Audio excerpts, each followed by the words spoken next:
जी, प्रणाम। मैं शुभम जायसवाल। मैं बनारस का रहने वाला हूँ। आज काफ़ी दिनों से, लगभग 1 महीने से मेरे बारे में news channel, social networking sites और बड़े-बड़े नेताओं के प्रेस कॉन्फ्रेंस में मेरे बारे में बोला जा रहा है कि मैंने जहरीली सिरप बेची है, जहरीली दवाओं का मैं क्रय विक्रय किया हूँ। मेरे द्वारा दवा बेची गई दवाओं से बच्चों की मौत हुई है, मासूम बच्चों की मौत हुई है। और भी काफ़ी तरीके की बातें फैलाई जा रही हैं। यहाँ तक कि सदन में भी ये बात बोला गया है कि यूपी में और बनारस में मेरे द्वारा ऐसी ऐसी दवाओं का विक्रय किया गया है जो कि प्रतिबंधित है, नकली हैं और नशीली हैं, और ऐसी दवाएँ जो जिनसे बच्चों की मौत हुई है। तो जी, मैं आप सभी को ये बताना चाहता हूँ कि ये सारी बातें झूठ हैं। माननीय अखिलेश यादव जी, जो कि समाजवादी पार्टी के राष्ट्रीय अध्यक्ष हैं, उन्होंने भी इस पे टिप्पणियां की हैं। उनके अलावा भी बहुत से नेता लोग ऐसा बोल रहे हैं कि मैंने जहरीली सिरप बेची है, बच्चों की मौत हो गई है, या खांसी हो तो आप सिरप मत पीजिए। जी, ऐसी इस तरीके की बहुत सी बातें हुई हैं। आप सभी को मैं ये बिल्कुल क्लियर करना चाहता हूँ कि ये सारी बातें झूठ हैं। मेरे द्वारा ऐसा कोई कार्य नहीं किया गया है। आप देखिए कि ये है फेंसिडिल कफ सिरप। ये एबट हेल्थ केयर का आता है।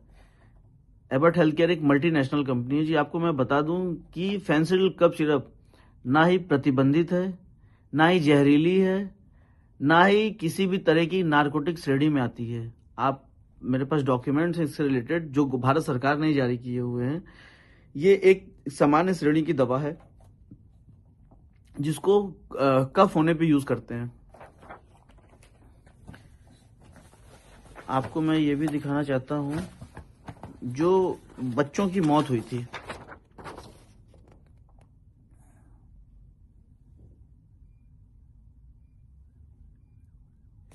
ये सीसन फार्मा द्वारा मैन्युफैक्चरिंग की गई थी। छोटे बच्चों की दवा है, पीडियाट्रिक दवा बोलते हैं, कोल्ड ड्रिप सिरप। ये इन इन दवाओं को पी के बच्चों की मौत हुई थी। इसमें उतना डिटेल मुझे नहीं पता है, बट वो दवा और फेंसिडिल और ये कोल्ड ड्रिप दोनों डिफरेंट दवाएं हैं। इन दवाओं से, मतलब फेंसिडिल से किसी बच्चों की मौत नहीं हुई थी, क्योंकि वो बच्चों के लिए सिरप है ही नहीं है, वो अडल्ट्स के लिए है। और बच्चों की सिरप अलग आती है जो कि ये है, जिससे बच्चे पी के मरे थे। तो माननीय अखिलेश यादव जी, माननीय नेता, मैं आप सभी को ये बताना चाहता हूँ कि कृपा करके इस तरीके की राजनीति ना करें, और ना ही लोगों को आप भ्रम में डालें कि यूपी में या बनारस में ऐसी सिरप बेची गई जिनसे बच्चों की मौत हो गई थी। जी, आपको मैं बता दूं कि फेंसिडिल कफ सिरप की जो मैन्युफैक्चरिंग होती है, मैं आपको पूरा डिटेल बताना चाहता हूं कि इसको भंडारण, आपको तो पहले बता दूं, किसी तरीके का ऐसा गवर्नमेंट का कोई रूल नहीं है कि इसकी कोई लिमिट है, इसको भंडारण करने की लिमिट है या इसको क्रय विक्रय करने की लिमिट है। इसकी बेचने की विधि, हमने काम करने से पहले ड्रग डिपार्टमेंट में आरटीआई डाला था, जिससे हमें रिप्लाई आया था। इसको बेचने का तरीका उन्होंने ये बताया था कि लाइसेंस धारियों को माल बेचना है, और उनका सारा भुगतान जो है, जो जो उससे रिलेटेड पेमेंट है, वो सिर्फ बैंक से ही करना है। ये हमें उन्होंने डिटेल दिया था। मेरे द्वारा जो भी क्रय विक्रय किए गए सब ड्रग एक्ट को फॉलो करते हुए किए गए। किसी भी तरीके ड्रग एक्ट का वायलेशन हमने नहीं किया है। आपको बता दें कि कंपनी इसको कैसे बनाती है। कंपनी बनाती है तो इसमें जो कोडिन फॉस्फेट होता है, कोडिन फॉस्फेट का कोटा भारत सरकार के अंडर में, मिनिस्ट्री ऑफ फाइनेंस के अंडर में एक डिपार्टमेंट होता है, CBN, central bureau of narcotics, जो इसका कोटा कंपनियों को अलॉट करता है। सारी कंपनियों को वही कोटा अलॉट करते हैं, कोडिन का कोटा अलॉट करते हैं। मानिए एग्जांपल की 5 किलो कोटा एबट हेल्थ केयर ने खरीदा, उससे उन्होंने 5 लाख बोतल मैन्युफैक्चरिंग की फेंसिडिल की, तो वो उसका ब्यौरा भी भारत सरकार को बेचने से पहले देते हैं कि हमने ये कोटा लिया तो इससे 5 लाख बोतल फेंसिडिल कफ सिरप का मैन्युफैक्चरिंग किया है। तो आप बताइए कि अगर वो 5 लाख बोतल का जब मैन्युफैक्चरिंग करके डिटेल का भारत सरकार को दे रहे हैं, तो वो माल बना के बेचेंगे ही। माल फिर वो बिल करते हैं हमारे जैसे डिस्ट्रीब्यूटर्स को। आपको बता दें कि इंडिया में इकलौते हम अकेले डिस्ट्रीब्यूटर नहीं थे, अकेले हम बेचने वाले नहीं थे। बनारस, झारखंड में मेरे पास था साइली टेरर्स के नाम से, दिल्ली में एक फर्म थी, उत्तराखंड में एक फर्म थी, एमपी में एक फर्म थी। इस तरीके से और भी काफी जगह कई फर्में थी जहां पे कंपनी फेंसिडिल बिल करती थी। और गाजियाबाद में पकड़े गए माल में हमारे यहाँ का कोई माल नहीं था, साइली ट्रेडर्स का कोई माल नहीं था। सोनभद्र में साइली ट्रेडर्स का कोई माल नहीं पकड़ा गया। रांची में साइली ट्रेडर्स का कोई माल नहीं पकड़ा गया। तीनों जगहों का माल जो था वो दिल्ली का था। उस पर बैच नंबर, एक्चुअली क्या होता है, दवाओं पे बैच नंबर मेंशन होता है, जिससे आप पता कर सकते हैं या कोई भी डिपार्टमेंट पता कर सकता है कि ये माल किस जगह का बिल हुआ है। तो ये माल झारखंड से ना होकर दिल्ली का माल बिल किया हुआ था, दिल्ली की कुछ पार्टियां हैं उनके नाम पे बिल हुआ था। लेकिन मैं ये नहीं समझ पा रहा हूं कि जो भी कार्रवाई की जा रही है सिर्फ और सिर्फ मेरे ऊपर की जा रही है, जबकि मेरे द्वारा ये तरीके इस तरीके कोई कार्य, ये जो डॉक्यूमेंट्स अभी जो आप देख रहे हैं ये मेरे द्वारा ही गवर्नमेंट को दिया गया था। जब मेरे यहाँ पे एक्चुअली फेंसिल कफ सिरप का प्रोडक्शन कंपनी बंद कर दी है, रीजन कि इसी तरीके डिपार्टमेंटल हेडक होते थे तो कंपनी ये बंद कर दी है, कंपनी ने बनाना बंद कर दिया। हमारे पास भी जो भी स्टॉक पड़े हुए थे हमने उसको लास्ट टाइम जुलाई लास्ट में हमारे यहाँ से स्टॉक खत्म हो गया था, हमने सब माल बेच दिया था, सारी पार्टियों को, सारे लाइसेंस धारियों को बेचा था। किसी तरीके के अवैध व्यापार करने वालों को हमने माल नहीं बेचा है, जिसको भी दिया है सब दुकानदार थे, उनके लाइसेंस थे, उनके ड्रग लाइसेंस, उनके वैलिड ड्रग लाइसेंस उनके पास थे, उनके routine GST paid GST certificate थे उनके पास, उनके दुकान का जीपीएस फोटो हमारे पास था कि उनकी दुकानें हैं कि नहीं है, हमने जीपीएस फोटो। उसके बाद जब हम माल बेचते हैं उनको तो हमने उनसे ऑर्डर पैड पे, लेटर पैड पे ऑर्डर मंगाया जाता है मेरे द्वारा। उसके बाद उनको बिल करते हैं माल बिल करने के तरीका ये है कि उनका हम सेल इनवॉइस बनाते हैं, ई वे बिल बनाते हैं, ई इनवॉइस करते हैं और ट्रांसपोर्ट के थ्रू माल भेजते हैं तो ट्रांसपोर्ट की बिल्टी होती है। जो ई वे बिल बनता है, जिस गाड़ी से माल उस पार्टी को डिलीवर होता है उस गाड़ी का डिटेल उस ई वे बिल पे मेंशन होता है, ताकि मतलब वो ओवरऑल सारा बिल कंप्लीट करके फिर हम माल उनके पास भेजते हैं। लोग बता रहे हैं कि माल मेरे द्वारा भेजा गया माल उनके पास नहीं पहुंचा है या वो सिर्फ कागजों पे फर्म है। आपको मैं बता दूं कि जो भी ई वे बिल पे गाड़ियों का डिटेल है उससे टोल का डिटेल निकाल लिया जाए, चेक कर लिया जाए कि गाड़ियां वहां गई हैं कि नहीं, माल उनको डिलीवर हुआ है कि नहीं। हमारे पास माल डिलीवर होने के बाद हम बिल की रिसीविंग लेते हैं, बिल्टी की रिसीविंग लेते हैं। हमारे पास ऑल डॉक्यूमेंट्स हमने ड्रग डिपार्टमेंट्स के लिए मेंटेन करके रखा था, जो हमने अपने झारखंड ड्रग डिपार्टमेंट को दिया। झारखंड ड्रग डिपार्टमेंट द्वारा जहां जहां हमने माल भेजा वहां के ड्रग अथॉरिटी को ये शेयर किया गया।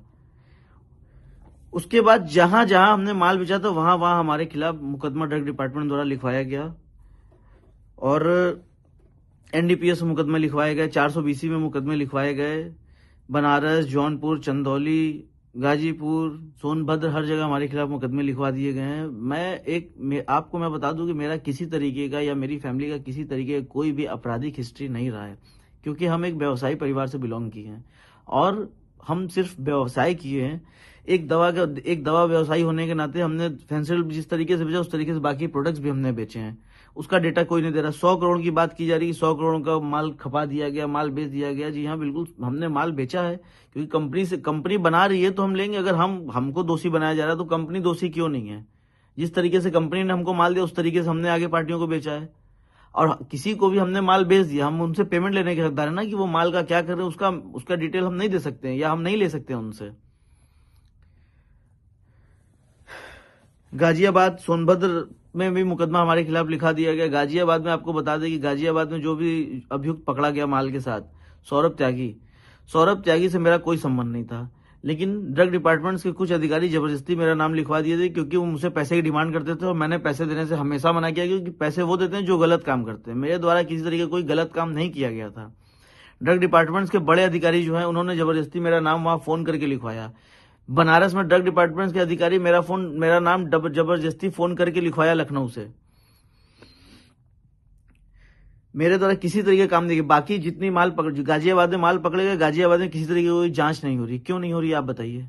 गाजियाबाद में माल पकड़ा गया अवैध तरीके से, वहां कोई एसआईटी नहीं बनी। वहां एसआईटी बनी है तो जांच वो हमारी कर रही है, वहां किसी तरीके की जांच नहीं कर रही है। दिल्ली की फर्मों की जांच नहीं चल रही है, मध्य प्रदेश की फर्मों की जांच नहीं चल रही है, उत्तराखंड की फर्मों की जांच नहीं चल रही है, जांच सिर्फ हमारी चल रही है। ऐसा हमें समझ में नहीं आ रहा है कि ऐसा मेरे साथ क्यों किया जा रहा है। मैं आपको ये भी बता दूं कि मेरा किसी तरीके की किसी राजनीतिक दलों से, किसी राजनेता से मेरा किसी तरीके का व्यापारिक संबंध नहीं रहा है। नॉर्मल भी किसी तरीके का मेरा किसी संबंध नहीं रहा है। फोटो वीडियो के बारे में मुझे नहीं पता उतना।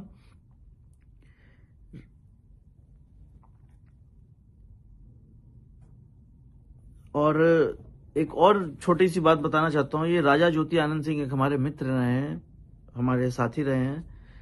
1 साल पहले उनकी मृत्यु हो गई थी। उसमें उनके फैमिली वाले मेरे ऊपर एलिगेशन लगा रहे थे कि हमने उनको जहर दे दिया है, कॉफी में जहर दे दिया। और ये मैं आपको बता रहा हूँ कि इस तरीके कोई काम मेरे द्वारा नहीं किया गया था। उस टाइम भी मैंने बोला था, डिपार्टमेंट्स के सामने जाके मैंने सब चीज बताया था और सब चीज उनका पोस्टमार्टम हुआ था, उसमें भी सब क्लियर हो गया था। विसरा रिपोर्ट आई थी, उसमें आया था कि वो शराब के सेवन की वजह से उनकी डेथ हुई थी। उनकी तबीयत एक्चुअली परमानेंटली खराब थी उस टाइम। और उनके घर वाले हैं, उनके कुछ रिलेटिव, उनके जीजा, उनके पिताजी हमसे बहुत पैसे की डिमांड किए लगभग, जो मैंने नहीं दिए, क्योंकि वो मुझे धमकी देके पैसे मांगते थे कि तुमको इसमें फंसा देंगे अगर पैसे नहीं दोगे तो। दोस्तों देखिए, लोग मेरे खिलाफ बहुत उल्टा सीधा बात कर रहे हैं। मैं किसी तरीके का कोई अवैध काम अपने द्वारा, मेरे द्वारा किया ही नहीं गया है। मुझे फंसाया जा रहा है। माननीय मुख्यमंत्री जी से मैं निवेदन करता हूं कि जांच आप करवा ही रहे हैं, मुख्यमंत्री जी जांच, क्लियर जांच कराइए ताकि मुझे फंसाया ना जा सके। मुझे हर जगह फंसाया जा रहा है। बाकी सारी पार्टियों को ये डिपार्टमेंट वाले बचा रहे हैं और सिर्फ मुझे फंसा रहे हैं। मैं आपसे निवेदन, माननीय अखिलेश यादव जी से मैं निवेदन करता हूं कि कृपा करके गलत बातें आप ना बोलें। आप बड़े हैं, आप गार्जियन हैं, आप सीनियर हैं, और ये जो है कि एमपी और ये दोनों अलग हैं। मैं निवेदन करता हूं कि सदन में गलत बातें ना फैलाएं, और किसी तरीके की मैंने ऐसा कोई कार्य नहीं किया जो अवैध हो। मैंने डिटेल, अगर इस पे नारकोटिक्स प्रोडक्ट की होता और एनारक्स होता तो मैं इसका क्रय विक्रय कभी जिंदगी में नहीं करता। मुझे बहुत परेशानी हो रही है, मैं बहुत झेल रहा हूँ, और मैं इसलिए हटा बढ़ा हूं क्योंकि देखिए मैं एक व्यवसायी हूं। मैं कभी पुलिस फौजदारी केस जेल मैंने नहीं देखा है, और पुलिस का नाम सुन के सबको डर लगता है। हम छोड़िए, मेरे साथ सारे व्यापारी परेशान हैं, सबको प्रताड़ित किया जा रहा है, सबको परेशान किया जा रहा है, मुकदमे उल्टे सीधे लिखे जा रहे हैं। ऐसा हमारे द्वारा कुछ नहीं किया गया, ना मेरे द्वारा ना मेरे व्यवसायियों के द्वारा। हमने एक नॉर्मल दवाओं की क्रय और विक्रय विधि पूर्वक की है, सारे कागजात के साथ की है, और किसी तरह की कोई सेल फर्में हमारे द्वारा नहीं बनाई गई हैं। जिन दुकानदारों को हमने माल बेचा है, जिस टाइम हम माल बेचते थे वो दुकान उस टाइम एग्जिस्ट करती थी। मेरे पास उसके एविडेंस है, मेरे पास उसके प्रूफ हैं। और मैं चाहता हूं, माननीय मुख्यमंत्री से मैं दोबारा निवेदन करना चाहता हूं कि कृपा करके इसकी स्पष्टीकरण, इसकी जांच आप करा रहे हैं, मुझे पता है, लेकिन कृपा करके इसमें आप इस तरीके की जांच ना कराएं जिसमें हम दोषी हों, क्योंकि हम दोषी नहीं हैं माननीय मुख्यमंत्री जी। और ये जो भी लोग ये आपको फैला रहे हैं या बोल रहे हैं, ऐसा कुछ भी नहीं है। आप इसकी जांच करा लीजिए, और हमें हमारी मदद करिए। आपसे उम्मीद है, आप न्याय करते हैं हर जगह, और हम चाहते हैं कि आप हमारी मदद करिए मुख्यमंत्री जी। प्रणाम।